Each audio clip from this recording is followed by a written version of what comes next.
Now, let's say you've got your boundaries, you've got them in place, you have consequences.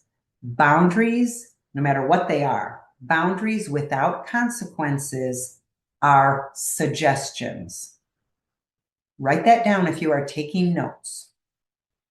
Boundaries without consequences are suggestions. If I say to my husband, I have a boundary and I need you to go to therapy once a week, and he misses 2 weeks in a row, and I don't do anything about it, then all I really was doing was asking him a favor. Could you please go to therapy once a week? So a boundary without a consequence is a request, it's a suggestion. So you must have consequences. And I don't like that word. I hate the word consequences. And every time I say it, I think I have to spend time and just come up with a new word for that, even if I have to invent a word. So, what prevents a betrayed partner from implementing consequences is fear.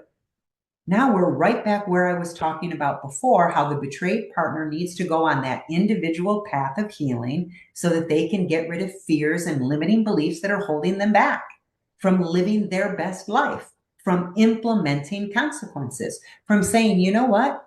I need to feel safe. I need you to do the work that's going to make me feel safe. So I need you in therapy once a week with a betrayal trauma specialist who's going to help you uncover your core why and your how. And if you choose not to do that, then I am going to fill in the blank. People always ask me, what are consequences? I can't answer that. It depends on your situation. There's too many variables. For some people, it's divorce. Done. For somebody else, it might be you're sleeping in the spare room. For somebody else, it could be an in-house separation. So consequences are very individual. We work with betrayed partners individually and help them come up with their own consequences. But just to give people a blanket, it's way too hard. There's kids, there's jobs, there's finances, there's all kinds of variables. So betrayed partners, having a boundary is not enough. First of all, you want your boundary to be need-based. It's not enough just to have a boundary. And the boundary needs to be clearly communicated, clearly in writing, black and white. This is what I expect. This therapy once a week with whoever the therapist is, right? Tuesdays at 2 o'clock or whatever.